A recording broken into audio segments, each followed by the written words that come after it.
Damos gracias a Dios por la bendición que nos da en esta tarde de estar aquí reunidos en su nombre y sabemos que Él está aquí. ¿Cuántos creen que Dios está aquí? Damos gracias también a todos los que están en Batman Lake. Hoy tenemos uno de nuestros servicios mensuales que hemos iniciado en este año 2023. Ahora nos encontramos en julio y próximamente en septiembre, el 17 de septiembre, vamos a tener el lanzamiento semanal de los servicios en Batman Lake. Un aplauso fuerte para los que están allá en Batman Lake, a todos los que están allá. También los que están en Vickery, que nos ven, y los que están en línea, los que nos verán por el internet o por la televisión, bienvenidos en esta oportunidad. La iglesia sigue creciendo, amén. La iglesia sigue creciendo y damos gracias a Dios porque sabemos que somos parte de lo que Dios está haciendo aquí en Park Cities en español. Seguimos en nuestra serie de sermones Mejor. Estamos estudiando lo que es la epístola a los hebreos y estamos hablando de que Jesús es mejor sobre todas las cosas. Él es superlativo sobre todas las cosas. Y quiero comenzar con una pregunta. ¿Cuántos de ustedes o cuántos de nosotros ignoramos las etiquetas de advertencia que vienen en los paquetes de comida o de ingredientes nutricionales u otros objetos que pueden ser perjudiciales para la salud? Por ejemplo, hay algunas etiquetas que dicen no consumir masa cruda de galletas, o una bolsa de maní o de cacahuates, como dicen los mexicanos, con una advertencia en el exterior que dice puede contener maní. ¿No? ¿Ha visto usted esas? O también una caja de Q-tips o de copitos o cotonetes o como le llamen en su país, donde dice no insertar en los oídos. Parece obvio, pero así viene la etiqueta. Me fascinan las bolsas de papitas, de fritos en México, porque dice exceso grasa, exceso azúcar, exceso calorías y como quiera no las comemos. ¿Verdad? Ignoramos las advertencias y nos las comemos porque nos da mucha alegría, pero pensamos de que las advertencias no aplican para nosotros. Pensamos que esas advertencias que están allí no nos va a pasar nada si lo consumimos y le va a pasar a otra persona y pasamos por desapercibido las advertencias que vemos en algunas etiquetas. Ahora, si lo vamos a llevar al plano de nuestra vida, también hemos muchas veces ignorado otras advertencias. Por ejemplo, ¿cuántas veces hemos pasado por alto advertencias de nuestros padres, de nuestros seres queridos? Y nos pasa algo y decimos, ay, hubiera hecho caso a mi papá, hubiera hecho caso a mi mamá, hubiera hecho caso a mi prima, a mi tía, a mi maestro, hubiera hecho caso a mi doctor, ¿no? Esas advertencias que a veces ignoramos y muchas veces nos lamentamos por haberlas ignorado. El hubiera sí existe, pero la verdad es que lo enfrentamos todos los días. Y el día de hoy vamos a hablar en esta serie de sermones que hemos titulado Mejor, porque lo normal no está funcionando. Vamos a hablar de una mejor seguridad. Y creemos que la vida cristiana es mejor porque como seguidores de Cristo tenemos el mejor mensaje, tenemos el mejor poder, la mejor esperanza, tenemos el mejor abogado, el mejor amigo, tenemos el mejor propósito, el mejor destino, tenemos la mejor vida de este lado de la eternidad y también la vida eterna. ¿Cuántos creen eso? La vida en Cristo es mejor. Y la verdad central de esta serie, que la estoy poniendo siempre allí, es la siguiente: Jesús es superior y mejor que todo en la vida. Él desea que vivamos lo mejor que tiene preparado para cada uno de nosotros. Él tiene algo mejor preparado para cada uno de nosotros. Sus propósitos son mejores y perfectos. Recordemos que algunos historiadores y teólogos dicen que esta epístola fue escrita para advertir a los cristianos judíos, por eso se llama Hebreos, en contra de la apostasía del judaísmo. Es decir, todos los ritos, todas las tradiciones, toda la religiosidad que tenían mezclando el judaísmo con el cristianismo, y les muestra cómo la vida en Jesús es mejor, cómo Jesús es mejor que la ley, cómo Jesús es mejor que Moisés, cómo Jesús es mejor que Josué, cómo Jesús es mejor que los ángeles, cómo Jesús es mejor que el sumo sacerdote que vivía ahí en el templo, en el lugar santísimo, cómo Él es el mejor sumo sacerdote y cómo Jesús es el mejor levita, el mejor que viene para dar su vida por nosotros. Y en este contexto, el día de hoy, vamos a estar viendo Hebreos capítulo 5, del versículo 11 a Hebreos capítulo 6, versículo 20. Pero como es un capítulo tan grande, lo vamos a ir desglosando a medida que vamos predicando, compartiendo este mensaje.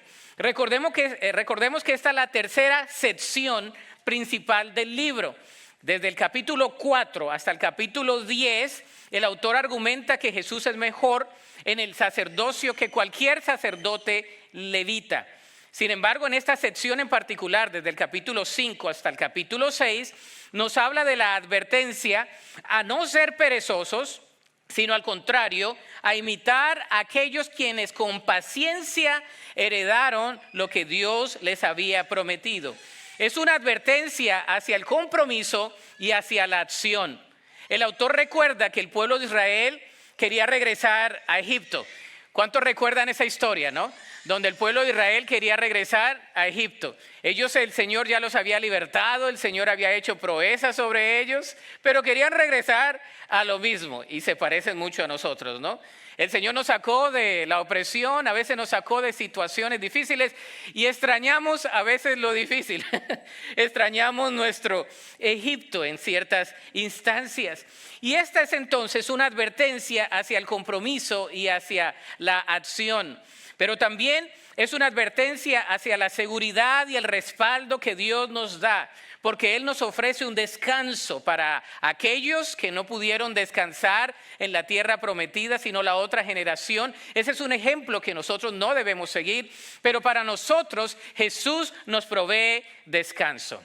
Y el día de hoy queremos meditar en eso y vamos a responder a esta pregunta: ¿cómo encontramos una mejor seguridad? ¿Cómo encontramos una mejor seguridad? ¿Cuántos de ustedes quieren tener una mejor seguridad? Ahora, no me refiero a la seguridad física nada más, ¿no? Yo recuerdo que en nuestros países, si usted viene de América Latina, nuestras puertas tienen como 3 o 4 cerrojos, ¿no? El de abajo, el del centro, el del medio centro y el de arriba. Y la ventana tiene candado y afuera hay otra reja. Y si hay otra reja, pues hay otra reja ya, ¿no? Porque la inseguridad. Pero me estoy refiriendo a la seguridad espiritual. ¿Cómo encontramos, según este pasaje, la seguridad, la temática de la seguridad bíblica? Y bueno, lo primero es que encontramos la seguridad al ser advertidos. Al ser advertidos, vemos una advertencia del capítulo 5, versículo 11, al capítulo 6, versículo 8. Y la pregunta que viene a colación es: ¿qué tipo de advertencia nos presenta esta porción bíblica? Esta sección nos presenta 2 advertencias en particular. La primera es una advertencia a dejar la inmadurez espiritual. Diga conmigo: inmadurez espiritual. Ahora, vamos a leer lo que dice la palabra de Dios, porque sin la palabra no tenemos ningún poder. Y la palabra de Dios nos habla acerca de dejar la inmadurez espiritual. Capítulo 5, versículo 11 al 14. Dice: acerca de esto tenemos mucho que decir y es difícil de explicar, puesto que os habéis hecho tardos para oír. Pues aunque ya debierais ser maestros, otra vez tenéis necesidad de que alguien os enseñe los principios elementales de los oráculos de Dios. Y habéis llegado a tener necesidad de leche y no de alimento sólido. Porque todo el que toma solo leche no está acostumbrado a la palabra de justicia. Porque es, ¿qué dice ahí? Niño. Pero el alimento sólido es para los adultos, los cuales por la práctica tienen los sentidos ejercitados para discernir entre el bien y el mal. El autor de los Hebreos estaba listo para empezar a explicarles acerca del sacerdocio celestial de Jesús, pero se dio cuenta de que sus lectores no estaban preparados para entenderle a él lo que les quería enseñar. El problema no era que fuese un mal maestro, sino que ellos eran tardos para oír e incapaces de entender las verdades espirituales. La palabra traducida como tardos en el versículo 11 es traducida como perezosos en el versículo 12 del capítulo 6 y se refiere a la condición espiritual de apatía y pereza espiritual que tenían estos creyentes. Esto les estaba impidiendo crecer espiritualmente a ellos. ¿Y cuáles eran algunas señales de la inmadurez espiritual? ¿Usted quiere saber de un creyente inmaduro? Ahora le voy a dar algunas señales. ¿Está preparado o no? Está ahí en la palabra. Fíjese, lo primero que nos dice aquí, las señales de la inmadurez espiritual. Yo quiero que usted las anote porque muchas veces somos inmaduros espiritualmente. Dice, la torpeza hacia la palabra de Dios. El versículo 11 nos habla de eso. Dice, acerca de esto tenemos mucho que decir y es difícil de explicar, puesto que os habéis hecho tardos para oír. Ellos comenzaron a desviarse de la palabra de Dios. Después comenzaron a dudar de la palabra de Dios. Y después comenzaron a desarrollar una torpeza para entender la palabra de Dios. Y esa es una de las primeras señales de la regresión y de la apatía espiritual. El no tener deseo por aprender de la palabra de Dios. La torpeza hacia la palabra de Dios. Esa es la primera señal. A veces ya no queremos leer la Biblia, a veces ya no queremos entender las verdades de la palabra de Dios. Y el autor, a través del Espíritu Santo, nos recuerda también el día de hoy, en el siglo XXI, de la torpeza hacia la palabra de Dios. La segunda señal de inmadurez espiritual es la inhabilidad para compartir la fe. El versículo 12 dice, pues cuando ya debierais ser maestros, ahora tenéis necesidad de que os enseñe los principios elementales, de los oráculos de Dios. Y habéis llegado a tener necesidad de leche y no de alimento sólido. La habilidad de compartir las verdades espirituales. A veces no queremos compartir porque decimos, es que yo no sé. ¿Cuántos han dicho, es que yo no sé, yo para qué comparto? ¿No? Usted dice, es que hermano, eso que comparte el pastor porque él sí sabe, ese fue a la escuela, ese entendió. Pero todos podemos compartir la fe. ¿Cuántos dicen amén? Dice la palabra de Dios que cuando el Señor hacía milagros y prodigios, se acuerda de aquel ciego que vino al Señor, el Señor le sanó y dijo, yo no sé lo que ustedes estén diciendo, pero yo lo que sé es que antes yo era ciego y ahora yo veo. Lo que tenemos que hacer es compartir la palabra de Dios. Una persona inmadura espiritualmente no comparte nada de Dios. Es la inhabilidad para compartir la fe. Alguien dijo, si lo único que sabes es Juan 3:16, compártelo a todos. ¿Se acuerda de Juan 3:16? Hasta en los estadios está ahí. Porque de tal manera amó Dios al mundo que ha dado a su Hijo unigénito para que todo aquel que en él cree no se pierda, mas tenga vida eterna. Podemos compartir nuestra fe con todos, nuestro testimonio con todos a través del servicio, a través de lo que Dios nos da, en el trabajo donde estemos, donde quiera que el Señor nos ponga, podemos compartir de la fe que tenemos en el Señor. Amén. Podemos compartir una palabra de ánimo, una palabra de fe. Podemos decir Dios te bendiga, podemos decir voy a estar orando por ti. Hay muchas maneras de compartir de la palabra de Dios. Lo tercero es, de las señales de la inmadurez espiritual, es una dieta para bebés espirituales. Una dieta para bebés. La leche se da para la etapa predigestiva en los bebés que no tienen dientes, ¿verdad? No. ¿Se acuerda usted de sus hijos? ¿O de sus nietos? ¿O de sus primos? ¿O de sus sobrinos? Un bebé toma leche porque no tiene dientes, ¿no? ¿Cuántas mamás se acuerdan de sus hijos? Ese tiempo, ¿no? Tomando la lechita, ¿no? Pero cuando le salen los dientes, está preparado el niño para comenzar a morder, a digerir. Está preparándose su propio cuerpo para que consuma otro tipo de comida. Ahí vienen las papillas, los purés, ¿verdad? El Gerber, ¿no? Que se le da a los niños. Y después de eso, hay unos tremendos que hasta carne comen. No, les das carnita así, comen tremenda así. Mi hija abría la boca para todo, ¿no? Y todavía, ¿no? Así es abrir, ¿no? Porque pueden digerir. Ahora, no hay un niño que porque usted quiera que se quede bebé, se queda bebé. Yo escucho padres que dicen, ay, que no crezcan. Ay, quisiera que estuvieran chiquitos toda la vida, ¿no? ¿Ha escuchado a esta persona así? ay, yo quisiera que fueran así, esos niños tan lindos que no digan nada, que no sé qué. No, el niño por más que usted le diga, no crezca, no crezca, no crezca, no crezcas más, hashtag no crezcas más, la mamá, ¿verdad? Después de los 3 años, oh, no crezcas más, el niño sigue creciendo, porque es natural, el niño va a crecer. Ahora, el apóstol, creo que fue uno de ellos, dice aquí, inspirado por el Espíritu Santo, dice la palabra de Dios aquí, que la inmadurez espiritual es cuando nosotros solamente estamos comiendo la lechita, cuando tenemos que ya comer la carnita, ¿no? La carne. Está como una de las sobrinas de mi esposa, sobrina política mía, que estábamos comiendo y le habían dicho a ella, ella ya había comido, ¿no? Venía de una fiestecita y había mi suegro hecho una de esas carnitas que son de grande bendición. ¿Cuántos dicen amén? Y estaba ahí en la mesa, entonces la niña ya comió y entonces todos estamos comiendo y la niña dice, ¿y a mí no me van a dar carnita? ¿No? Es decir, ella quería carne porque ya la leche no era suficiente.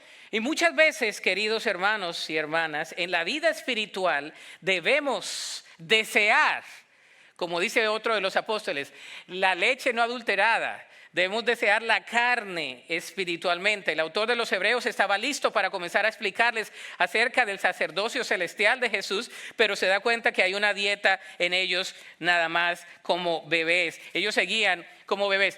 Sería muy satírico, sería muy ridículo que usted de adulto estuviese tomando leche en un tetero, ¿no? ¿Sí o no? Si no, mándeme la foto, yo me voy a reír sabroso. Por favor, mándeme la foto. Si usted toma leche todavía en una tetera, mándeme la foto. Pero el apóstol está diciendo eso. Cuando ustedes ya deben estar comiendo la comida fuerte, siguen tomando lechita. Ahora, cuarta característica o señal de la inmadurez, la inhabilidad para usar la palabra de Dios. Al crecer en la palabra, la aprendemos para usarla diariamente. Aplicar la palabra es algo precioso. Ejercitamos nuestros sentidos espiritualmente hablando. Un bebé se pone todo en la boca. Cuando usted tiene un bebé, ahí tenemos algunos bebés, los escuchamos. Un bebé comienza a gatear, ¿no? Y agarra todo, son aspiradoras. Agarran todo y se lo ponen en la boca. Espiritualmente también pasa con las personas que no conocen la palabra. Hay también lo mismo, escuchan cualquier cosa en el internet, escuchan cualquier tipo de doctrina, escuchan a cualquier pastor, pero no son conscientes si es buena doctrina o mala doctrina, porque no saben qué tipo de leche, qué tipo de comida es y se creen todo. ¿Sí o no? Es más, hay iglesias llenas con evangelios que no son bíblicos. Porque las personas se comen el cuento de las personas que estamos aquí compartiendo la palabra de Dios porque no leen ellos mismos la Biblia. Y la Biblia es para todos, amén. La Biblia es la palabra de Dios. Y Dios quiere que leamos la Biblia y que crezcamos espiritualmente en su conocimiento, todos y cada uno de nosotros. Entonces, la primera advertencia es hacia la inmadurez espiritual y la segunda advertencia es a procurar el crecimiento espiritual. Versículos 1 al 8 del capítulo 6. Fíjese lo que dice la palabra de Dios. Dice, por tanto, ahí va. Por tanto, dejando las enseñanzas elementales acerca de Cristo, avancemos. Me llama la atención en el original la palabra avanzar. Es decir, levántate, anda y da pasos hacia la madurez. Es lo que quiere decir. No echando otra vez el fundamento de arrepentimiento de obras muertas y de fe hacia Dios, de la enseñanza sobre los lavamientos, de la imposición de manos, de la resurrección de los muertos y del juicio eterno. Y esto haremos si Dios lo permite. Porque en el caso de los que fueron una vez iluminados, que probaron el don celestial y fueron hechos partícipes del Espíritu Santo, que gustaron la buena palabra de Dios y los poderes de este siglo venidero, pero después, ¿qué dice ahí? Cayeron. Es imposible renovarlos otra vez para el arrepentimiento, puesto que de nuevo crucifican para sí mismos al Hijo de Dios y le exponen a la ignominia pública. porque la tierra que bebe la lluvia, que con frecuencia cae sobre ella y produce vegetación útil a aquellos por los cuales es cultivada, recibe bendición de Dios. Pero si produce espinos y abrojos, no vale de nada. Está próxima a ser maldecida y termina por ser quemada. ¿Qué bendición? Usted dice, uy, pastor, ¿qué leyó? No entendí ni papas. Hebreos es denso teológicamente, pero se le voy a desglosar. ¿Qué es lo que está diciendo aquí la palabra de Dios hacia el crecimiento espiritual? Ahora, ningún bebé, por más que desee que no crezca, va a crecer. En la vida espiritual hay bebés espirituales. Hay bebés de 10, de 20 años viniendo a la iglesia. Perdón que se lo diga. Porque no han aprendido a digerir la palabra de Dios. Él desea que crezcamos hacia la madurez espiritual y por eso exhorta diciendo, avancemos hacia la madurez. Pero ¿cómo lo hace? Ellos deberían dejar el ABC del evangelio para poder crecer. El escritor habla de 6 verdades fundamentales de la vida cristiana. El fundamento. Las primeras 2 eran el arrepentimiento y la fe, lo básico. Arrepentidos y creer en el evangelio. ¿Cuántos aquí ya se han arrepentido? ¿Cuántos tienen fe? Por lo menos tenemos los 2 primeros fundamentos. Ahora, vamos a lo que sigue. El arrepentimiento no es remordimiento, sino un cambio de mentalidad y un cambio de dirección. ¿Qué es el arrepentimiento? Cambio de pensar, cambia la manera de pensar y cambia la manera de direccionarse. Ese es el arrepentimiento. Ahora, también habla de otro fundamento, el bautismo. El bautismo es el acto público de obediencia a la fe, donde nos identificamos con Cristo en su muerte y en su resurrección. Entonces nos damos cuenta que Romanos dice eso. Y también dice de la imposición de las manos. Simboliza compartir las bendiciones de Dios. Y lo vemos que la iglesia primitiva lo hacía. Ellos imponían las manos y también compartían los bienes. El apartar a alguien para la obra del ministerio. Y lo último era la resurrección de los muertos. Creían en la resurrección de los muertos, que los muertos en Cristo iban a resucitar, pero también en el juicio final. Esos eran los fundamentos, los 6 fundamentos de los cuales habla aquí la Escritura, de que va a haber un juicio final, de que cuando usted y yo muramos, les decía una clase anterior a las 11, para los creyentes va a ser el tribunal de Cristo. Para los que no son creyentes, va a haber otro tipo de juicio donde el Señor va a apartar las ovejas o los corderos de los cabritos, ¿verdad?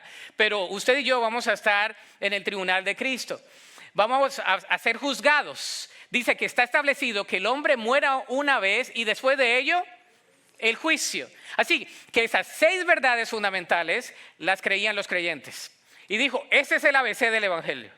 Es lo que está diciendo aquí. Eso es algo que ustedes ya deben saber. Ahora les dice, los versículos subsiguientes están hablando de las personas que han desistido de la fe. Y estos versículos que acabamos de leer, se han escrito tomos de ellos. Porque, por ejemplo, lo que dice el versículo 4, dice, porque en el caso de los que fueron una vez iluminados, que probaron el don celestial y fueron hechos partícipes del Espíritu Santo, que gustaron de la buena palabra de Dios y los poderes de este siglo venidero, pero después cayeron.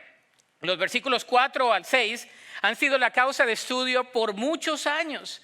Hay diferentes posturas. Por ejemplo, hay la postura que dice que el verbo traducido cayeron quiere referirse a la apostasía, aquellos que verdaderamente no recibieron el mensaje del evangelio, sino que lo rechazaron. Pero la palabra en el original, que es la palabra en el griego papapipto, ¿verdad? O parapipto, es lo que dice, significa caerse al lado. Es decir, cuando estaba en el camino y se cae. ¿Cuánto les ha pasado eso? ¿Ninguno se ha caído? Yo ahorita casi me caigo ahí atrás. No miré uno de los escalones y casito me veo un morado aquí. ¿Por qué? Porque casito me caigo. Así pasa en la vida espiritual. Nos caemos. Ahora, lo que yo creo que está diciendo aquí, caerse. ¿Cómo es que usted va a ser una persona que rechaza el sacrificio de Cristo si ni siquiera lo conoce?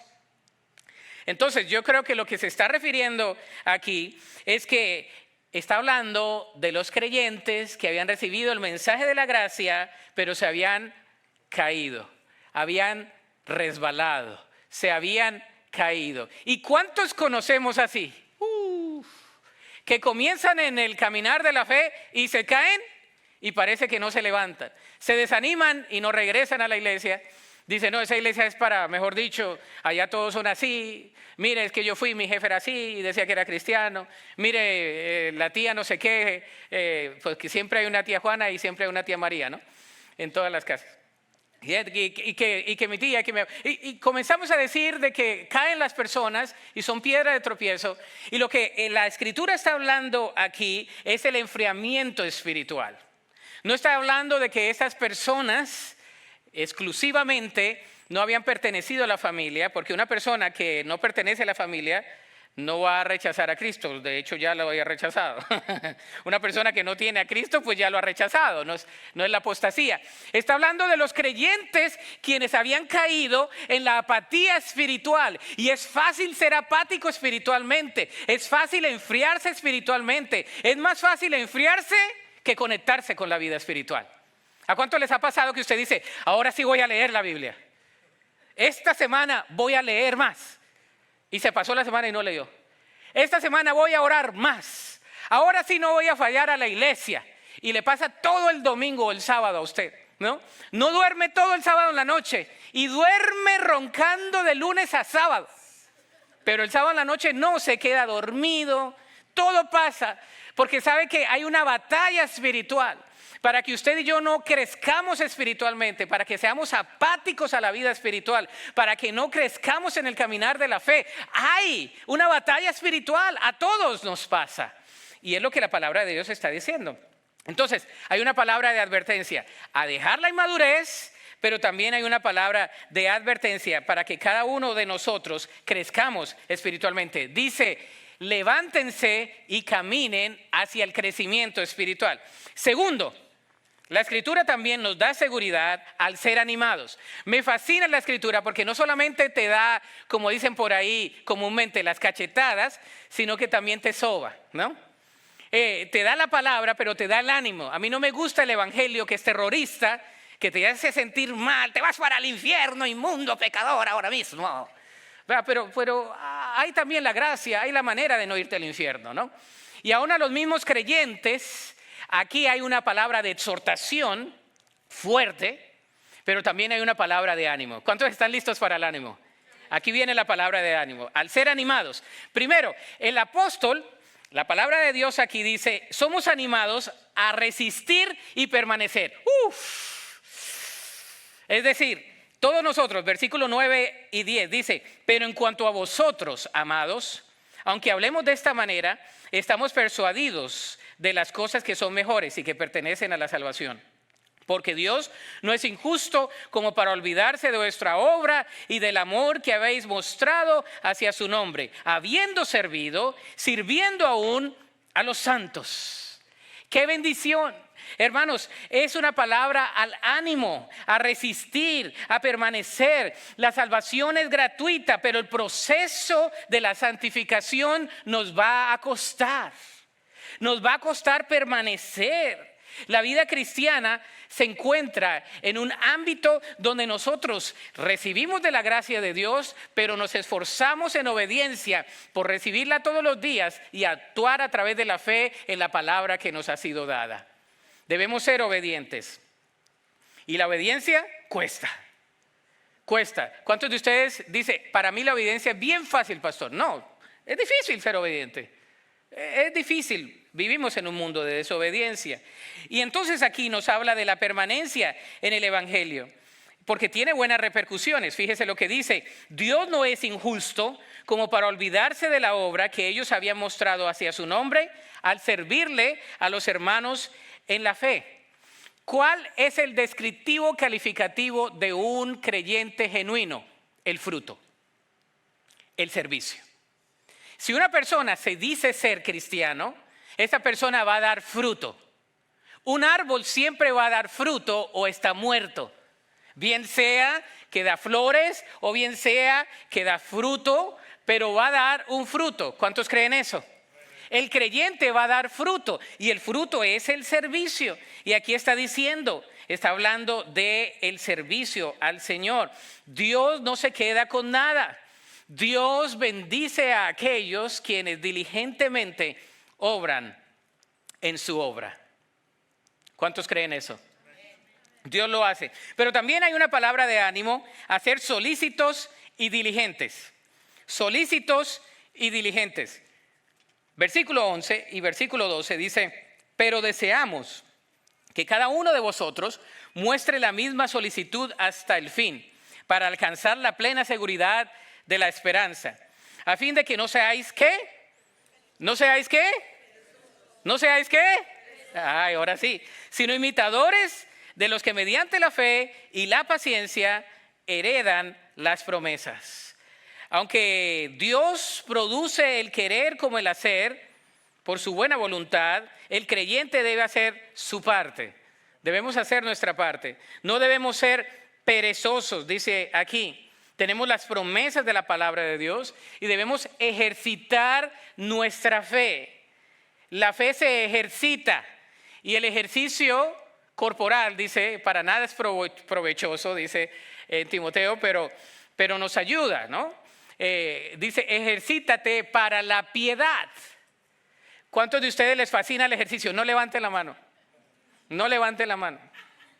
No levanten la mano, porque yo sé que a algunos no les gusta el ejercicio. Pero ¿cuántos de ustedes el doctor les dijo, tiene que caminar? Tiene que moverse. Tiene que tomar más agua, ¿no? Tiene que hacerle a esto. Ya ninguno alzó la mano, ni para bien ni para mal, Señor de la gloria. Claro, todos nosotros. Ahora, el ejercicio no es fácil. El ejercicio espiritual no es fácil. No nos va a gustar a veces el levantarnos temprano o el acostarnos tarde, el leer la palabra de Dios, el tener hábitos, disciplinas espirituales. Y aquí nos dice que debemos ser solícitos y diligentes. Tenemos esa seguridad para alcanzar la plena seguridad de la esperanza. No seáis perezosos. Los creyentes no debemos ser perezosos. Dice, ay, el pastor vino como con esa palabra así como muy fuerte hoy. Los creyentes no debemos ser perezosos, amén. No, debemos ser diligentes, debemos ser esforzados, debemos ser los mejores en todo lugar. Que digan, uy, esa persona no sé qué trae, pero trae algo, trae a Cristo. ¿Sabes por qué? Porque traes el mensaje del Evangelio, traes la palabra de Dios, traes el Espíritu Santo, traes la gracia de Dios, traes el poder de Dios en tu vida. Es el poder de Dios actuando en nosotros y nos dice, Dios no se olvida de lo que tú haces para Él. A veces decimos, ¿valdrá la pena? Sí vale la pena. Mamás que están aquí, no, padres que están acá, trabajadores que están acá, padres y madres espirituales que están acá. ¿Valdrá la pena? Sí vale la pena. Todo lo que hacemos para el Señor no es en vano. Nada es en vano. Dice la palabra de Dios, ser solícitos y diligentes. Dice, sino imitadores de los que mediante la fe y la paciencia. Uy, paciencia, pastor. No, a mí me gusta eso de la prosperidad. Me gusta eso de que el Señor me va a dar más, de que soy más campeón, de que soy más, que tengo todo el poder, ¿verdad? Ese evangelio sí que vende, ¿no? Pero ese evangelio que te dice, ten paciencia y persevera en medio de la prueba, pues cuando nos dicen eso, nos dicen, entonces, ¿para qué le entro, no? Algunos dicen. El Señor te dice, ten paciencia, porque a través del padecimiento, a través del sufrimiento, a través de la prueba, yo me voy a perfeccionar en ti. Dice la palabra de Dios, diga al débil, fuerte soy, diga al pobre, rico soy, por la sangre de Cristo Jesús. Tenemos el poder en Cristo Jesús, amén. Tenemos poder en su nombre. Ser solícitos y diligentes. Ahora, tercero, al ser afirmados, no solamente es una palabra de exhortación, sino una palabra de ánimo, pero también una palabra de afirmación. El Señor los afirma. El autor, inspirado por el Espíritu Santo, en el capítulo 6, versículos 13 al 20, termina esta sección con una exhortación espiritual hacia la madurez, a manera de afirmación. Aunque todos los creyentes no estamos creciendo como deberíamos, no debemos temer que Dios nos condenará. Somos partícipes y recipientes de la gracia de Dios. Y nos da 3 argumentos. El primero es, ahí va, nos afirma a través de las promesas de Dios. Él nos afirma a través de sus promesas. Versículos 13 al 15, fíjese lo que dice. Dice, pues cuando Dios hizo la promesa a Abraham, no pudiendo jurar por uno mayor, juró por sí mismo. Ciertamente te bendeciré y ciertamente te multiplicaré. Y así, habiendo esperado con paciencia, obtuvo la promesa. La promesa de Dios para Abraham la vemos en Génesis capítulo 22, versículos 16 al 17. Y a pesar de las caídas y pecados de Abraham, Dios cumplió su promesa e Isaac nació. Muchas de las promesas de Dios no dependen de nuestro carácter, pero de su fidelidad. Las promesas de Dios prometen de su fidelidad, provienen de Él. A veces decimos, es que el Señor me prometió y es... No, las promesas que vienen de Él dependen de Él, no dependen de mí. Si dependieran de mí, imagínense, no pudiéramos ser recipientes porque somos infieles. Pero la palabra de Dios nos dice que sus promesas son reales. La frase esperar con paciencia va conectada con esa historia. ¿Se acuerda de la paciencia? Pues Abraham como que no tuvo tanta paciencia, pero bueno, al final llegó Isaac, el hijo de la risa, ¿no? Pero después de haberse metido con la concubina o con la sierva de su esposa y sabe todo el rollo que hubo ahí. Una novela, a las hermanas que les gusta la novela, ahí hay una novela bonita, muy linda. Pero nos damos cuenta que la paciencia de Dios hacia Abraham, porque él fue recipiente de la promesa que él mismo hizo, que él juró a sí mismo. Cuando Dios dice, Dios lo hará. Me fascina esa canción que cantamos muchas veces, Dios lo dice, yo lo creo, ¿verdad? Él lo hará. Me fascina cada vez que cantamos eso, porque cuando Él lo dice en su palabra, Él lo hará. Si Él dice que no te va a desamparar, Él no te va a desamparar. Si Él dice que te va a proveer, Él te va a proveer. Si Él dice que Él está contigo, Él estará contigo. Si el Señor dice que va a sanar tu vida, ¿verdad? Que te va a rescatar del hoyo cenagoso, Él lo va a hacer. Tenemos las promesas de la palabra de Dios y regresando a la ilustración del campo, podemos progresar a preparar la tierra, plantar, regar, sacar la maleza, podar y cuidarla, pero el crecimiento siempre lo va a dar Dios. Segunda característica que nos da aquí de ánimo es la palabra de Dios. Versículos 16 y 18 dice, porque los hombres juran por uno mayor que ellos mismos, y para ellos un juramento dado como afirmación es el fin de toda discusión. Por lo cual Dios, deseando mostrar más plenamente a los herederos de la promesa la inmutabilidad de su propósito, interpuso un juramento, a fin de que por dos cosas inmutables, en las cuales es imposible que Dios mienta, los que hemos buscado refugio seamos grandemente animados para asirnos de la esperanza puesta delante de nosotros. La palabra de Dios dice que Dios no solo le dio una promesa a Abraham, pero que también interpuso un juramento por su propia palabra. Dios juró a sí mismo que iba a hacer lo que dijo que iba a hacer. Y lo hizo, amén. Cuando Dios lo dice, Él lo cumple. Y está hablando de que todos nosotros, descendientes de Abraham, íbamos a ser herederos de esa promesa.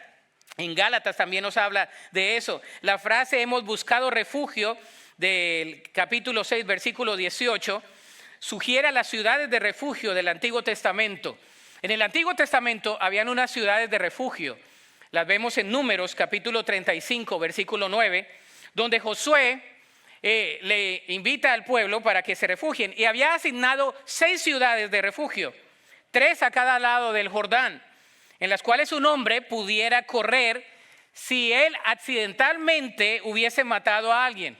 Los ancianos de la comunidad podían investigar el caso y determinaban si había sido intencional o no. Se le permitía a ese hombre vivir en esa ciudad de refugio, fíjese, hasta que el sumo sacerdote muriese. Y usted dice, ¿qué tiene que ver lo uno con lo otro? Hasta que el sumo sacerdote muriese de esa comunidad, se le permitía vivir ahí. ¿Cuál es la relación con el Nuevo Testamento? ¿Quién es el sumo sacerdote ahora? Cristo Jesús. Y Jesús es el refugio de nosotros. Jesús es mayor que las ciudades de refugio.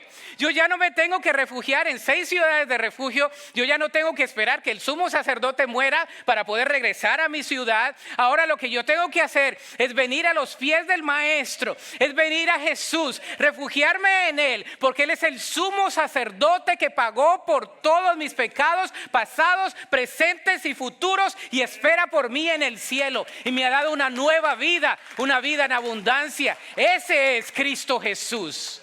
Ese es nuestro Jesús. Ya no me tengo que refugiar como lo hacían en el Antiguo Testamento. Ahora me refugio en Jesús. No me refugio en nada más ni en nadie más. Pero también tenemos al Hijo de Dios.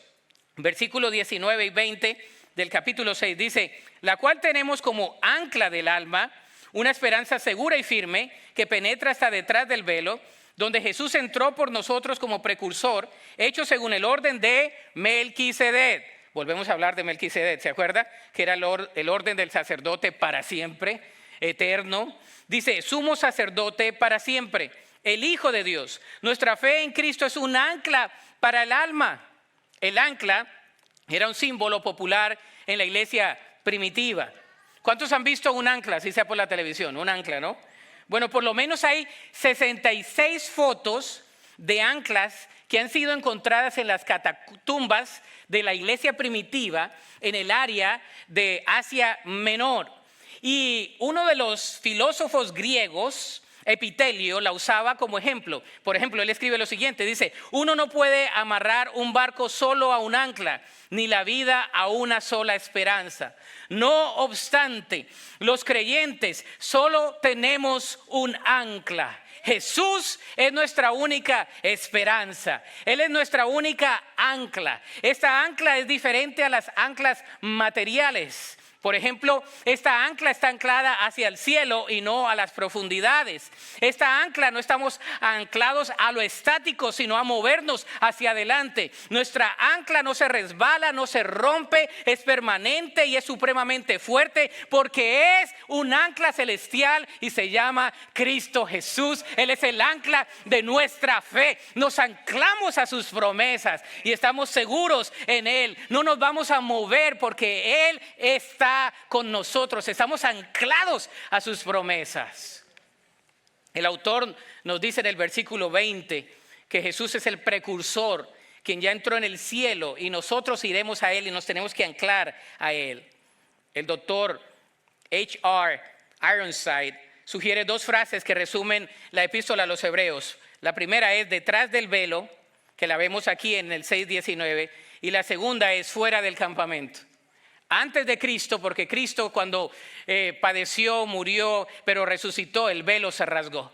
Y también fuera del campamento, porque ahora nuestra zona de comodidad, nuestro oprobio y todo lo que nosotros tenemos, a través de Él vivimos una vida en abundancia. Ahora no tenemos que estar de abundantemente de un lugar a otro. Ahora tenemos ancla nuestra fe, tenemos anclada nuestra fe en Jesús. Tenemos una dirección a través de Jesús. Podemos venir a Él. La aplicación es la siguiente, queridos y queridas. Lo primero es, ancla tu fe a Jesús. Yo no sé en qué estás anclando tu fe. Hay algunos que anclan la fe en algo que es temporal, en algo que en su trabajo, en una relación, ¿verdad? En la familia, en un estatus, en un apellido. No, si tu fe está anclada en eso, no va a ser permanente. Debemos anclar nuestra fe ¿en quién?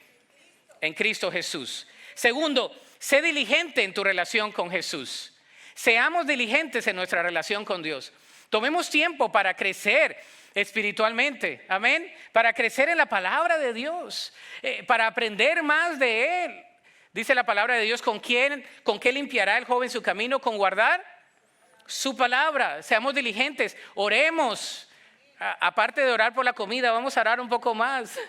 En la mañana, en la noche, vamos a poner un despertador, vamos a poner un timer, ¿verdad? Que nos diga, a esta hora voy a orar, voy a ir en el carro, si estás en el carro, si vas de un lado a otro, escucha la palabra de Dios. Sé diligente en crecer espiritualmente. Ven a las clases que tenemos, ¿verdad? Los domingos a las 11 tenemos grupos de conexión. La próxima semana tenemos celebración de los que van a graduar de las doctrinas, así que se va a poner bueno. Si no has venido, ven. Vamos a unir las 3 clases. Terminamos también la clase de Romanos el día de hoy. Damos gracias a Dios. Ofrecemos clases para el crecimiento espiritual. Únete para crecer espiritualmente.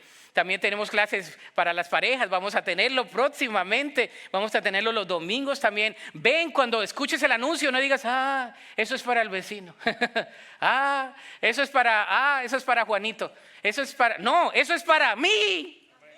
Porque necesito crecer. Si no somos diligentes, si no nos movemos hacia la acción, no vamos a crecer, vamos a seguir tomando lechita. Después de 20 años en las mismas, no creciendo espiritualmente.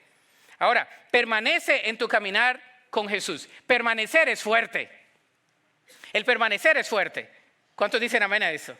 El permanecer es difícil. Te haces creyente y te critican todos, ¿no? Comenzando por la familia.